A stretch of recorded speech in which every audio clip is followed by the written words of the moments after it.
Anyone my convert story, it's been such a long time. Well, I'm sure this could be the last one. I'll cook up a nice one. In the future, you can just tell. I'm about 38 years old. I was born in a Hindu Brahmin family, born in England, raised up between England and India. I embraced Islam about 23 years ago. I was 15 at the time, 15 to 16. My uncle had died in very tragic circumstances around about the age of 15. And in the Hindu tradition, the eldest son has to perform the final funeral rites. And so he only had 3 daughters. I was the son of his elder brother, and I counted as his sort of eldest son. It was very close to him. So I ended up going to Benares, which is a place in India, sometimes pronounced as Vanaras, which is a place where they perform the final rites, and where usually the body is taken, burnt, and turned into ashes, and flowed into the Ganges. So I went there, and I had to do a series of rites for my uncle. And at the final point, I even saw the ashes of his body, and I saw this along the ghat, along the area where a lot of bodies are being burnt regularly, and they're turned into ashes, and they literally flowed into the water. It kind of struck me that life is, at least the way we think of it, is very impermanent. And the whole idea of death as being so close was something that really, really struck me. And so from the age of about 15, I started looking into what death means in other traditions and the afterlife. And being a Hindu, I looked into my own tradition first, and the whole idea of rebirth and karma and so on was something that I was looking into. And then I started looking into other religions, Judaism, Christianity. And one of the things that I always held on to was that there's lots of different paths. All these religions are fine as long as anyone takes a religion, and they're all reaching to God at the end.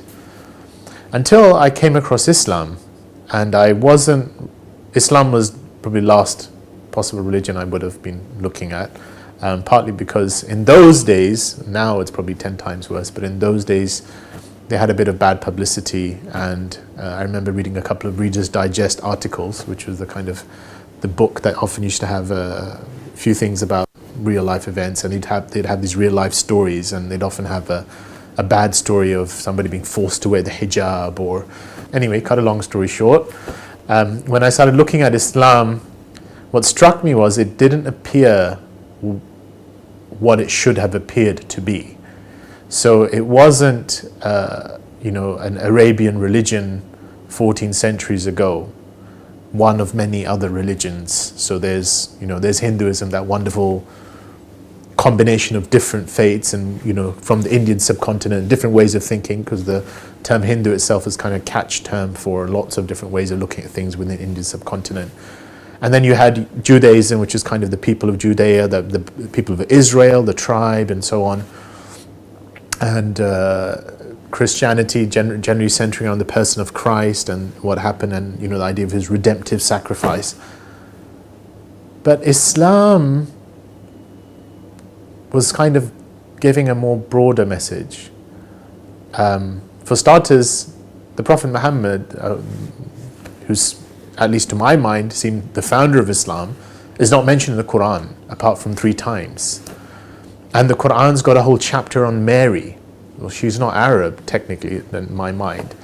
And then there's Abraham popping up, and Noah popping up, and Jesus popping up. And what's that got to do with, Arabia at that time? And then a different narrative started emerging. So the first narrative I had was there's lots of different paths, everyone's going to God. And then a different narrative emerged, which is God is one, and the essence of his path of submitting to that oneness is one. And he has been sending different messengers to each and every nation from the beginning of time until now. And that was, Adam was the first. And that religion, for all intents and purposes, in Arabic could be called Islam, or that way could be called Islam, but that is the one path, that is the path of God. And it's broad enough to accommodate these various things. And when I struck that, it was kind of, whoa. Now this is a challenge, Because I could sit back in my comfort zone and say there's lots of different ways and we're all one big happy family and all you need is love, and all of that stuff. And, Bob Marley's One Love, One Life and all that stuff. But then I've got this message saying, this is it. This is the truth.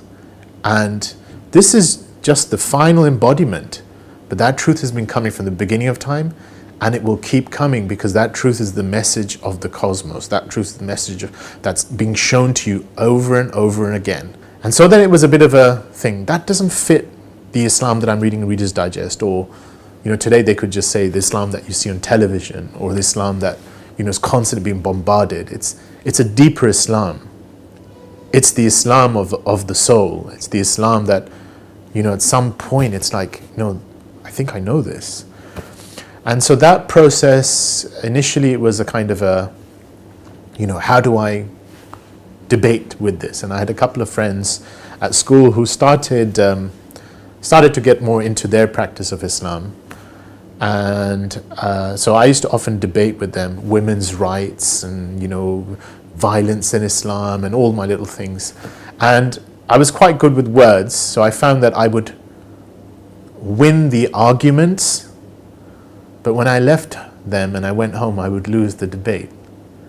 Because at some point I knew that I was winning with points, but there's a deeper level of conviction that had started to rise in my heart about what's being said. And so the whole process just kept going, and I feel, looking back now, God sort of created a conflation of events that were happening at that time. And I was being exposed to Islam in different, people close to me. So my school teacher, she actually embraced Islam. And it was just, my life changed after that. But, later on I heard that, there's that whomsoever Allah wills to guide, he yashrah, he gives them expansion, he expands his chest lil Islam, he expands his chest for God. And sometimes there's a term, I think it's called yuqallib, to literally turn a person. And that was my sensation. I literally felt I was turned and I was span, and it was like this sense of expansion. So yeah. And then what was really interesting is the next day when I told people I wanted to become Muslim, and I said what I did, the way you become Muslim, it was just a coming home. It's like, oh, this is me. This is a part of me. This is what I've always known somehow, somewhere I should be doing. Well, during that 7-month period, I think the first part of it was sort of just opening up to, because it wasn't conscious. I don't think, looking back, I could say that I was, deliberately thinking about something. It was just subconsciously, or at that time, I was realizing that I'm starting to believe. And then I think the biggest reason why there was a delay, which in hindsight I think was partly because I just didn't think it was possible. I didn't think someone born in a Hindu Brahmin family could actually become Muslim. It didn't seem possible to me. It was not something I could have entertained, because I didn't actually, I don't think I knew of any converts from Hinduism. So I couldn't imagine someone from Hinduism could become Muslim, and at least not in the background that I had. So it was a very relaxed, not very strong, Hindu type, but as is common to many, at least that kind of Hindu upper class Brahmin sort of environment, it's sort of like a very relaxed identity, shrouded on, like festivals and, just tight-knit family, very close, well off, not many problems. And then, why would you do that? Why would I convert? It was not something, it never came to me. And then even as the faith was emerging, it was sort of like, yeah, but it's kind of like growing as a seed. It sprouted. And when it was, I believe this. Now what does that entail? And when that thing happened, then it was always like, this is a bridge. And can I ever cross it? Can I ever actually take that step? I mean, what would my family say? What would anyone say? And then I think what finally pushed it over was that, God actually created an environment around me where I saw other people convert. And someone who I really looked up to, who had converted a year or two before, and his life had literally changed, I was walking with him, and he literally looked at me and he said, "You don't know how long you're going to live. You don't know how much time you've got." And he said, "Don't you want to live your life, or at least profess, say what it is that you believe in to yourself?" There were a lot of challenges that came afterwards that, had I sat and thought about it, probably would have prolonged it a lot more than 7 months. But the fact that I took that step, from that point onwards, I found there is no way that God's support does not come. God's support in the most amazing ways. I think for a lot of converts, the real proof becomes their post-conversion stories, especially when there's so much family pressure against them. You think there's no way, just when you think it's all, I've got no way out, there's some, support coming the most amazing ways. Post-conversion in the beginning, I mean, my family obviously had a hard time with it. I was 16-year-old. They could not understand why I would do something like that, and it took them a while to actually think there was a genuineness involved and there wasn't a lady somewhere or some kind of drug, fueled project behind my reason for becoming Muslim. But to cut a long story short, there were a lot of trials, there were tribulations, but I ended up going from England to India where my parents were residing. I was there for a couple of years. But I found within that a sweetness and God always providing support just when it got difficult. And then through time, and I think this is something, if I had the chance to give advice to myself looking back and also to someone in that situation, was to take things easy, to try and embody things through their character and the core of Islam, and not feel that they always need to get their point across. Because I did feel very strongly that I really wanted to convey what it was that I knew, without realizing that sometimes your actions and your state speaks louder than your words. And so there was that kind of initial tussle, but I think as my family got to know me better, and my immediate family, and time itself has a healing, is that now, I mean, it's my immediate family really, there's a real closeness. When I go there, when I visit my parents, it's like, everything is a norm. It's a norm for me to pray there. It's my identity. My mother, refers to me sometimes by a Muslim name. I go on Friday prayers, and but there is an element of respect, and my dad is always really keen on, Islamic speakers, and so there is an element of that, and I think a lot of that is kind of just through trying to just also a reassurance of just a very human level. You are their son. You are the person that they've known, and to the degree that at your core you're still who you were, and you're just trying to be more genuine in that, and what Islam's calling us to. So that's there, yeah. But there are challenges. There are social challenges, and I think the biggest thing is that each of us will probably be challenged in some way to live up. That's part of life, but there is always support of God in those challenges. So. Islam, I wouldn't say changed me, but is continually calling me to change and is changing me, because Islam is truth. And I think looking back at the age of 16 when I did decide to become Muslim, was that the first thing was, it was just liberating to know that there is a truth out there, that there is a point to life.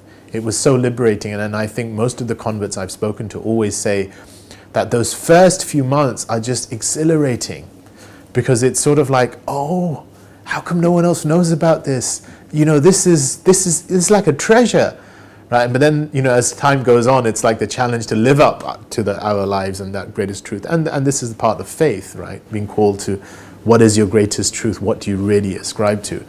But just having that guidance, just knowing that there is guidance, just knowing that there is a point, knowing was really, really, really peaceful. And I remember it was so overpowering, and it was so comforting that somewhat in my naivety as a 16-year-old, it was like, wow, it should be easy. I just tell everyone, and they'll see it exactly the way I do, especially the family. And it wasn't the case, because a lot of these things are not in our own hands.